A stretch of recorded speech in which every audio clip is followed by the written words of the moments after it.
Estimados alumnos, en esta ocasión desarrollaremos el tema de las taquiarritmias supraventriculares.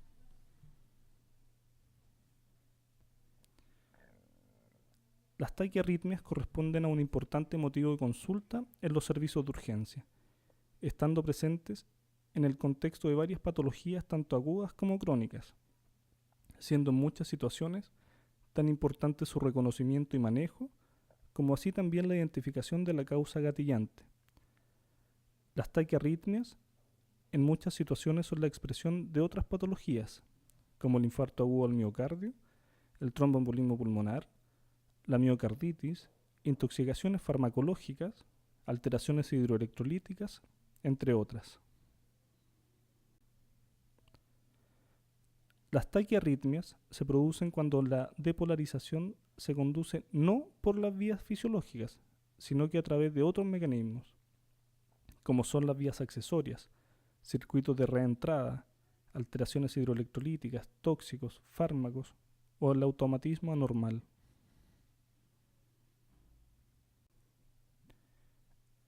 En esta diapositiva se ejemplifican los circuitos de reentrada. Aquí se señala un circuito de macro reentrada en la aurícula derecha, el cual genera el fláter auricular. Este circuito de macro reentrada se conduce con una frecuencia auricular de alrededor de 300 latidos por minuto. Aquí se señalan diferentes focos ectópicos de activación del impulso, lo cual gatilla la taquicardia auricular multifocal. A nivel del nodo AB, tenemos la reentrada nodal, la cual origina la taquicardia paroxística supraventricular. Y finalmente, en el contexto de los síndromes de preexcitación, tenemos el circuito ortodrómico entre el nodo auriculoventricular, haz de His y fascículo accesorio de Kent, lo cual genera una taquicardia paroxística supraventricular. Una conducción en sentido opuesto es lo que se denomina conducción antidrómica, el cual gatilla una taquicardia de complejo ancho regular.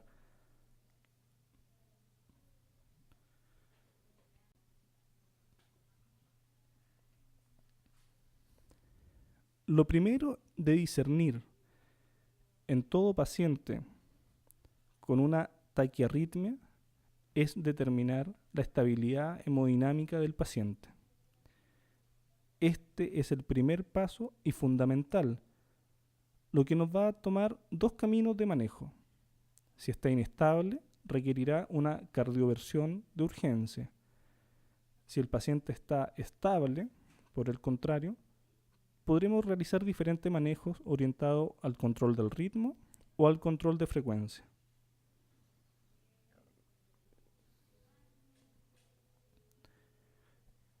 Una vez que el paciente se encuentra estable y no requiere una cardioversión de urgencia, procedemos a evaluar el QRS. El QRS puede ser ancho o angosto. En esta presentación detallaremos las taquicardias de QRS angosto, supraventriculares, las cuales pueden ser regulares o irregulares. Las taquicardias de QRS ancho pueden ser regulares o irregulares también, de origen ventricular en su mayoría, y se detallarán en la presentación correspondiente.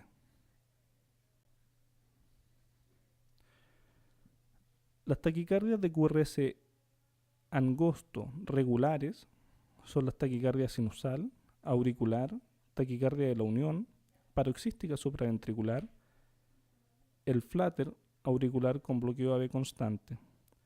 Y las irregulares, la fibrilación auricular, el fláter auricular con bloqueo AV variable y la taquicardia auricular multifocal.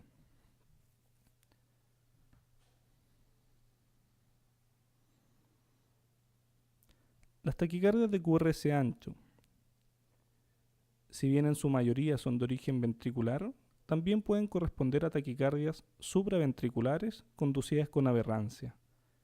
Esto es, una conducción con un bloqueo completo de una de las ramas, derecha o izquierda. También tenemos en el contexto de los síndromes de preexcitación la conducción antidrómica. Las taquicardias de QRS ancho irregulares, como la taquicardia ventricular polimorfa, serán detalladas en la clase de taquicardias ventriculares.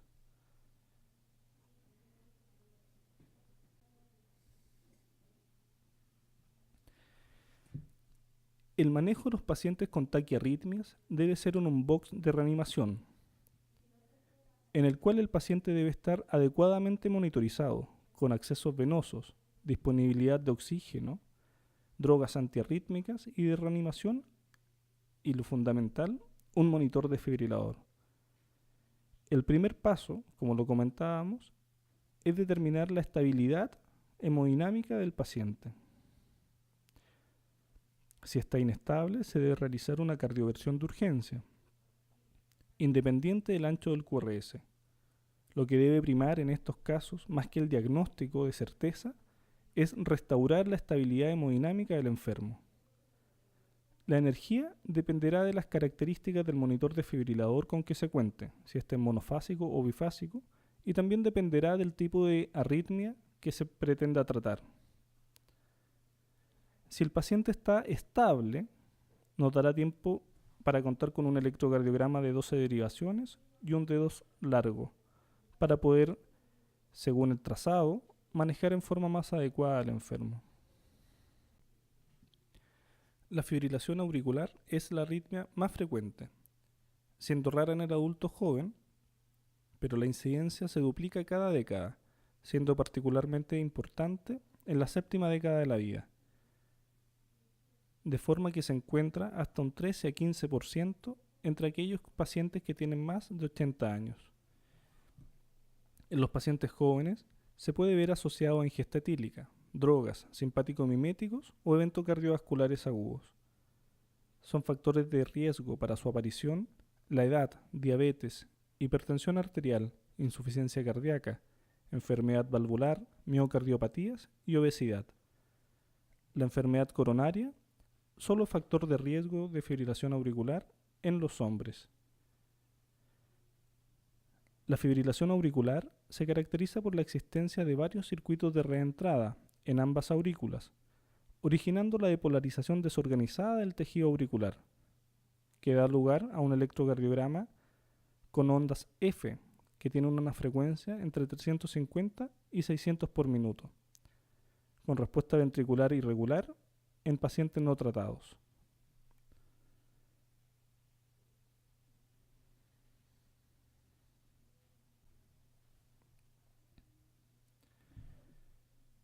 En cuanto al manejo, como ya sabemos, si está inestable el paciente, requerirá una cardioversión de urgencia. La repercusión hemodinámica de la fibrilación auricular está básicamente relacionada con la frecuencia cardíaca y la existencia de cardiopatía subyacente, la frecuencia ventricular rápida e irregular y la pérdida de la contribución de la contracción auricular al llenado ventricular son factores fundamentales para determinar una inestabilidad hemodinámica. Además de la pérdida de la contribución auricular al gasto cardíaco, la irregularidad de la contracción ventricular conlleva a que en ciclos RR muy cortos se comprometa aún más el llenado diastólico, contribuyendo esto a una inestabilidad hemodinámica.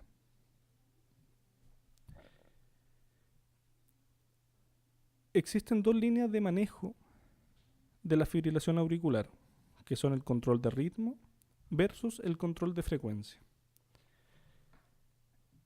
El control de ritmo no es recomendable para los pacientes con fibrilación auricular de data desconocida. En estos pacientes, lo fundamental es el control de la frecuencia. Una vez que se logra controlar la frecuencia ventricular, la cuantía de los síntomas disminuirá. En cuanto a la etiología y factores predisponentes, tenemos una larga lista, entre los que destacan las anomalías electrofisiológicas, dadas por un automatismo aumentado o por anomalías de la conducción cuando hay presente múltiples circuitos de reentrada, la elevación de la presión auricular en las valvulopatías, la isquemia auricular en la patología coronaria, enfermedades inflamatorias infiltrativas como la pericarditis, miocarditis y amiloidosis. En los pacientes jóvenes, un rol importante las drogas y el alcohol, alteraciones endocrinológicas como el hipertiroidismo y el feocromocitoma, cambios en el tono autónomo, enfermedades primarias metastásicas dentro de o adyacente a la pared auricular, raro de sospechar y diagnosticar en el setting de urgencia. Posoperatorio en pacientes con cirugía cardíaca, no es nuestro escenario tampoco. Cardiopatías congénitas. Y secundario a eventos cerebrovasculares agudos.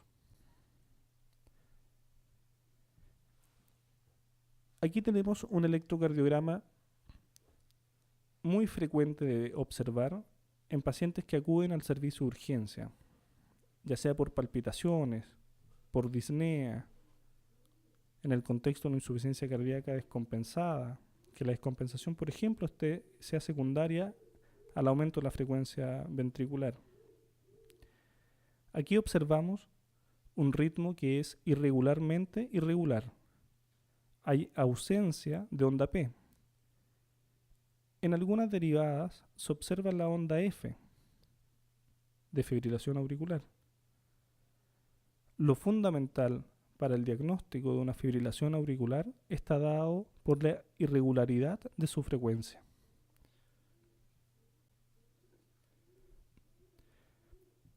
Este electrocardiograma también tenemos una fibrilación auricular con una frecuencia mayor que la anterior y tiene otras características que están dadas por el ancho del QRS.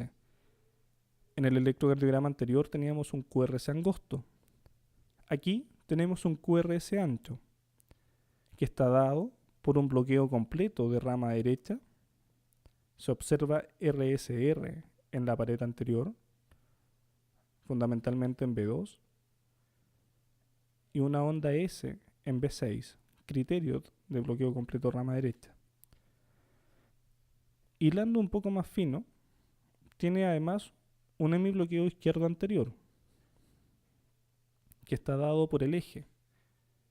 Si ustedes observan, en la pared inferior de 2, de 3 y ABF, tiene un QRS negativo y en ABL un QRS positivo, lo cual es criterio de bloqueo de hemibloqueo izquierdo anterior.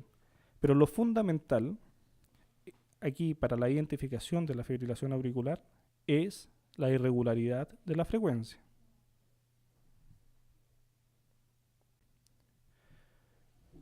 Con respecto al manejo de urgencia, como en cualquier otro tipo de arritmia sostenida, el tratamiento va a depender de la situación hemodinámica del paciente. De modo que si el paciente está hemodinámicamente inestable, lo que va a requerir es una cardioversión eléctrica de urgencia. El objetivo del manejo de la fibrilación auricular estable está orientado al control de frecuencia y a la búsqueda de la causa que puede haber gatillado la arritmia. La cardioversión de urgencia, que es una descarga sincronizada, se realizará con un nivel de energía de 100 a 200 joules para monitores monofásicos y de 100 a 120 joules en monitores bifásicos.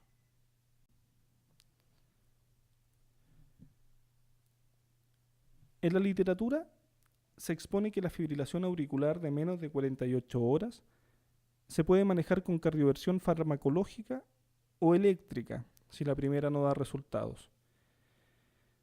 Sin embargo, dada la frecuencia de fibrilación auricular asintomática y lo difícil que en ocasiones resulta el dato anamnéstico fidedigno de la fecha y hora de inicio de los síntomas, no es aconsejable la cardioversión a ritmo sinusal en el servicio de urgencia, excepto, obviamente, en situaciones de inestabilidad hemodinámica. .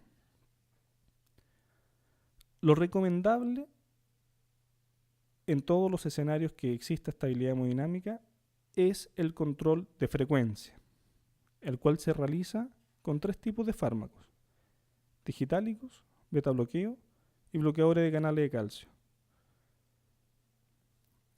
En general, los síntomas subsecuentes a la alta frecuencia ventricular se alivian bajo frecuencias de 140 a 150 latidos por minuto. Con eso, con frecuencias menores a eso, tenemos un alivio considerable de los síntomas. En las recomendaciones clase 1 se determina que en ausencia de preexcitación se recomienda la administración intravenosa de beta bloqueo o de antagonista de calcio. Esto con el fin de disminuir la respuesta ventricular de la fibrilación auricular. Se deben tomar precauciones en los pacientes con hipotensión o insuficiencia cardíaca, ya que no se debe olvidar que estos fármacos, además de ser cronótropos negativos, esto es, bajar la frecuencia cardíaca, son inótropos negativos, lo que significa que disminuyen la fuerza de la contracción ventricular. Por lo tanto, en pacientes que tengan insuficiencia cardíaca, la administración de estos fármacos nos puede generar problemas por disminución de la fuerza de la contracción, problemas de congestión pulmonar o ayudar a la descompensación de la insuficiencia cardíaca. Los fármacos no están contraindicados en estos escenarios, pero su uso debe ser juicioso y con las precauciones del caso.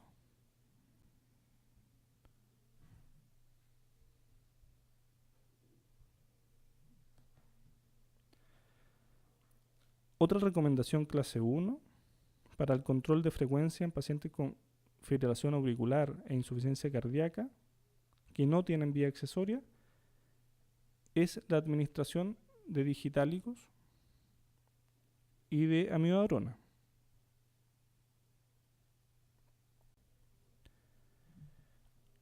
Los beta bloqueadores, como el propranolol, tienen una presentación de 1 miligramo en 1 ml. Tiene un efecto cronótropo e inótropo negativo. El control de frecuencia lo realizaremos con bolos de 0,5 miligramos por vez. Puede ser una dosis incluso menor en pacientes con insuficiencia cardíaca. La dosis máxima de este fármaco es 0,1 miligramo por kilo. En pacientes con antecedente de insuficiencia cardíaca, como ya lo dijimos, no está contraindicado su uso, pero este debe ser de manera juiciosa. Se recomiendan dosis bajas y a la vez realizar una monitorización clínica de la función de bomba, evaluar las yugulares, la congestión pulmonar, la disnea. El propranolol está contraindicado en pacientes asmáticos, EPOC y con limitación crónica del flujo aéreo, dado por el riesgo de broncoconstricción. En los pacientes diabéticos se describe que pueden mascarar los síntomas de una hipoglicemia. Sin embargo, en el contexto de urgencia, esto no constituye una contraindicación absoluta. Y lo que se debe chequear es su nivel de glicemia con cintas de hemoglucotés. De los bloqueadores de canales de calcio, el más disponible es el verapamilo, que viene en ampollas de 5 miligramos en 12 ml. Como ya lo mencionamos, al igual que los beta bloqueadores, tiene un efecto cronótropo e inótropo negativo. Y nuevamente su uso en insuficiencia cardíaca debe ser juicioso y limitado. La dosis habitual es de 5 a 10 miligramos. No deben olvidar que tiene el efecto indeseado de hipotensión, por lo que se debe administrar en 2 a 3 minutos.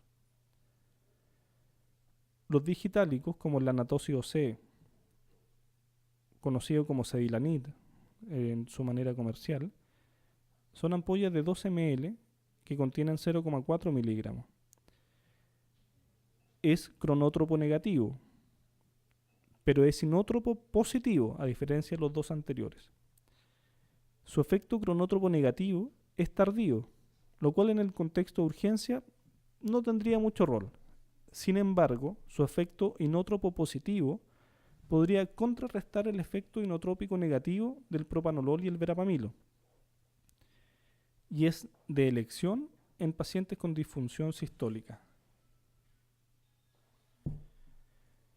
No deben olvidar que no se puede mezclar propanolol y verapamilo, esto dado por el aumento de riesgo de bloqueos auriculoventriculares de alto grado.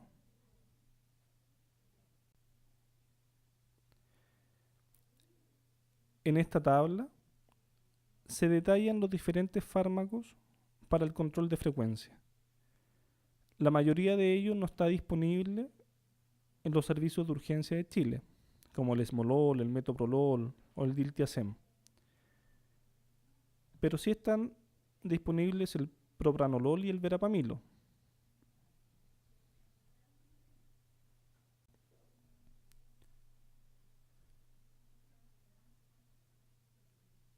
Está descrito en la literatura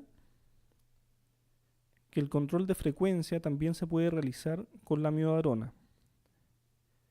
Sin embargo, nuestro grupo ha decidido desestimar la indicación de amiodarona para el control de frecuencia, dado que la dosis para el control de frecuencia conlleva un riesgo de cardioversión a ritmo sinusal, y este riesgo de cardioversión a ritmo sinusal es el que implica un riesgo de accidentes cerebrovasculares embólicos. Por lo tanto, nosotros recomendamos el control de frecuencia con los fármacos antes expuestos. El flutter auricular, como lo mencionamos al principio, es un circuito de una macro reentrada a nivel auricular, que tiene una frecuencia auricular alrededor de 300 latidos por minuto, que se ven ondas F que ocupan un cuadradito grande en el electrocardiograma. Tal cual como se puede observar en este electrocardiograma, la presencia de ondas F, principalmente visibles en la derivación de 2, se observa una onda F que ocupa un cuadradito grande, que es una frecuencia de 300 por minuto.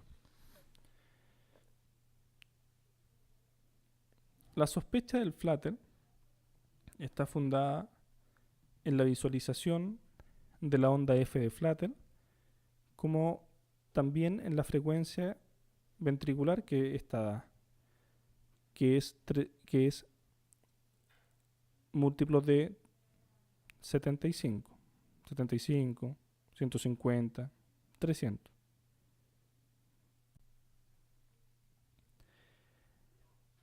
En este electrocardiograma también se evidencia un flutter auricular y también es visible la onda F, principalmente en la pared inferior. Tiene una frecuencia de 150 por minuto. Esto es una conducción auriculoventricular de 2:1.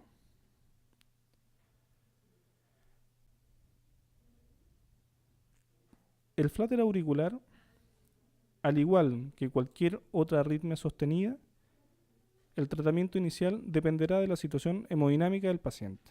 Si está inestable, cardioversión eléctrica de urgencia. El objetivo del manejo,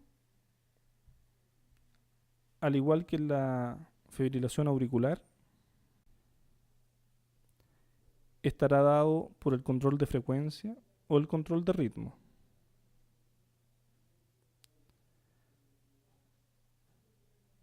El manejo farmacológico del control de frecuencia no dista del empleado en la fibrilación auricular. Los pacientes con flutter auricular tienen riesgo de embolia similar a los pacientes con fibrilación auricular, por lo cual también requieren de anticoagulación. La cardioversión eléctrica de urgencia requiere niveles más bajos de energía que la fibrilación auricular, Estos niveles serán 50 a 100 joules en monitores monofásicos y 50 joules en monitores bifásicos.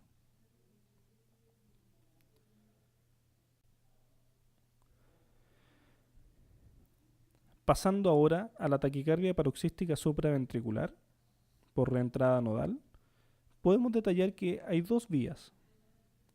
El tracto beta, que es de conducción rápida con una recuperación lenta, lo que tipifica la conducción normal a través del nodo auriculoventricular. Las vías alfa es de conducción lenta, pero con recuperación rápida. La figura A se muestra la conducción normal, en que la conducción proviene de la aurícula y se divide en dos ramos, donde las vías beta son más rápidas y transmiten el impulso al ventrículo antes que las alfa. En la figura B, la reentrada es precipitada por una contracción auricular prematura. Esta contracción auricular prematura encuentra la zona beta en un tiempo refractario, representado aquí por un rectángulo negro. La señal, por lo tanto, se transmite por el tracto alfa, debido a que el alfa es más lento. En el momento en que llega al ventrículo, el tracto beta ya no es refractario y la señal se transmite por vía anterógrada y por vía retrógrada al ventrículo, cerrando el circuito de reentrada a nivel auriculoventricular. Esto solo para que entendamos la génesis de la taquicardia auricular, la taquicardia paroxística supraventricular. No es para que lo memoricen, solamente para que entendamos desde el punto de vista eléctrico cómo se genera el circuito de reentrada a nivel del nodo.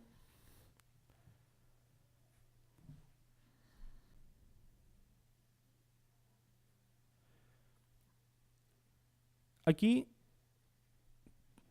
vemos, como lo detallamos en las diapositivas anteriores, las dos posibilidades para que se genere una taquicardia paroxística supraventricular, que son la reentrada nodal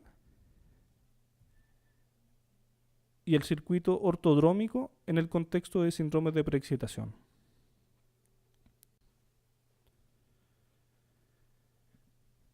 En este esquema tiene como finalidad poder comprender a qué nos referimos con conducción ortodrómica y antidrómica. La conducción ortodrómica, la depolarización es a través del sistema excitoconductor normal, es decir, a través del haz de His. Y el impulso se devuelve por el haz de Kent, como en el síndrome de Wolff-Parkinson-White.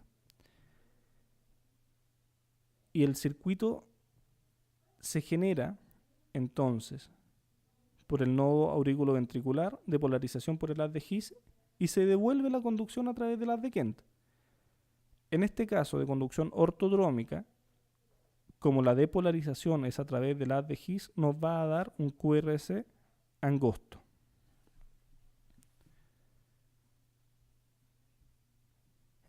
En la conducción antidrómica, por el contrario, la depolarización comienza por el haz de Kent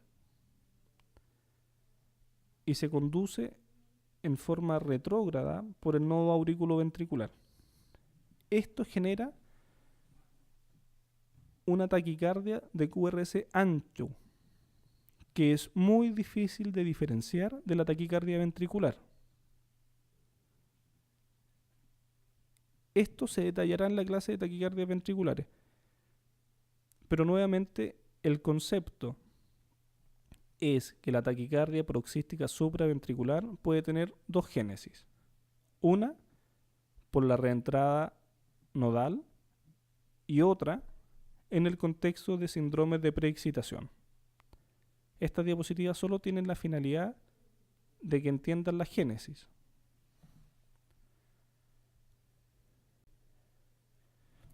En este electrocardiograma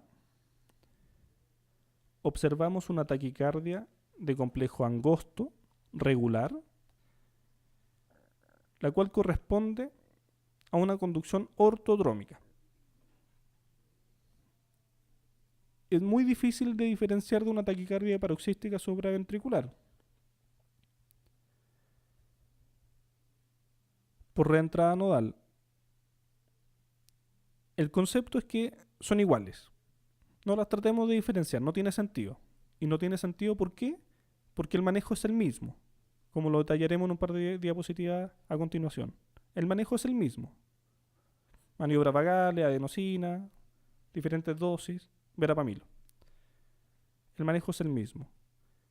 La diferenciación la podremos hacer después, cuando el paciente ya esté en ritmo sinusal y le tomemos otro electrocardiograma, el cual va a evidenciar el síndrome de preexcitación que tenga.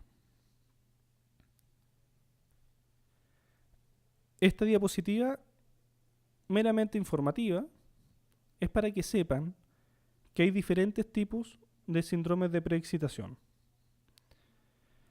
No solamente el síndrome de Wolff-Parkinson-White a través de las de Kent. Hay diferentes síndromes de preexcitación que están dados por otras fibras, como las fibras de Mannheim, que tienen una conducción que va desde el nodo hacia el tejido ventricular, no comenzando la depolarización por el haz de His, sino que por el tejido ventricular. Y las fibras de James, que se saltan el nodo auriculoventricular y van directo al sistema excitoconductor. Esto va a generar diferentes alteraciones en los electrocardiogramas, dados por PR corto y onda delta en el caso del Wolff-Parkinson-White, un PR corto sin onda delta para las fibras de James y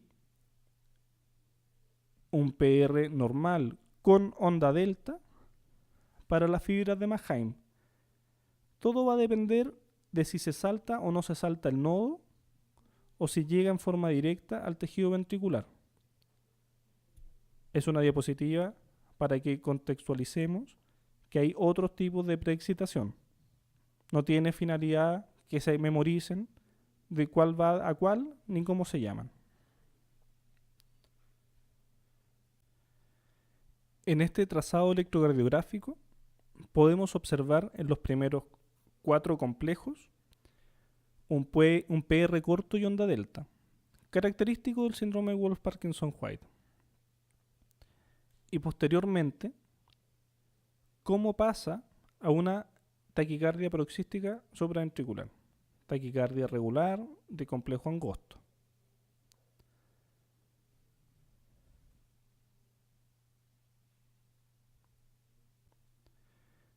Aquí podemos ver los diferentes patrones electrocardiográficos. Nuevamente, la finalidad no es que se los aprendan. La finalidad es que sepan que podemos tener diferentes patrones, pero que todos van a tener PR corto y onda delta. Los 3.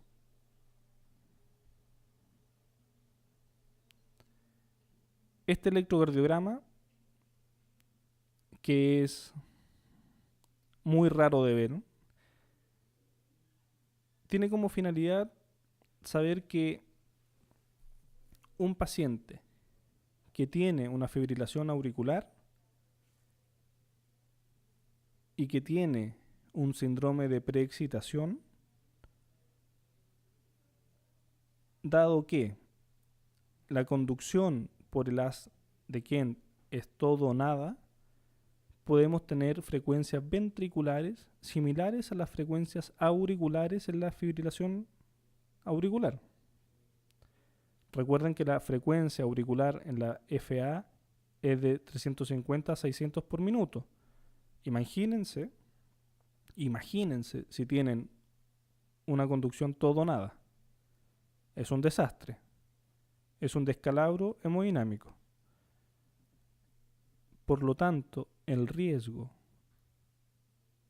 de tener un síndrome de preexcitación es que el paciente presente lo que se denomina fibrilación auricular preexcitada, que es este electrocardiograma.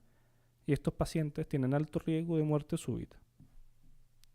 Aquí lo que hay que hacer es cardioversión.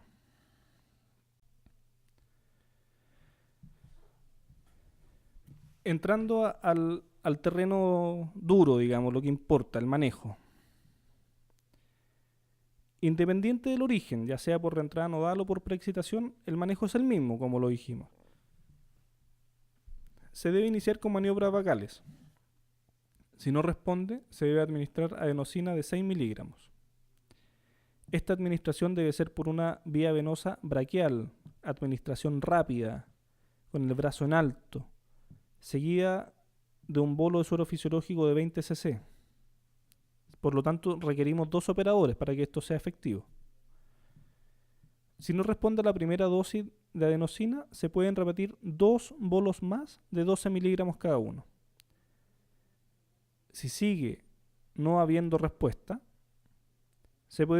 nos pasamos a verapamilo en dosis de 5 a 10 miligramos, el cual, como ya sabemos, lo vamos a administrar en 2 a 3 minutos. Y se puede repetir la dosis después de 15 minutos, hasta una dosis máxima de 20 miligramos. Si hay inestabilidad hemodinámica, cardioversión eléctrica de urgencia.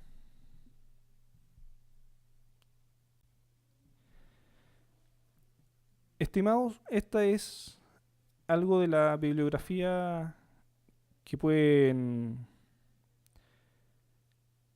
revisar. Hay un texto de estos que es el que más resume la presentación que está subido en la plataforma. No se mareen con tanta información. Lo importante es priorizar qué cosas son las importantes. Estabilidad hemodinámica, QRS ancho angosto. Si está inestable, cardioversión. Si está estable, podemos tratar de llegar a un diagnóstico más de certeza. Y según este diagnóstico, vamos a administrar drogas para el control de ritmo, como la taquicardia paroxística supraventricular, o para el control de frecuencia, como la FA y el flutter. Si alcanzan, revisen algo más de bibliografía, si no, guárdenlo y ténganlo disponible para alguna consulta rápida que puedan hacer en sus servicios de urgencia. Los espero en el foro. Hasta luego.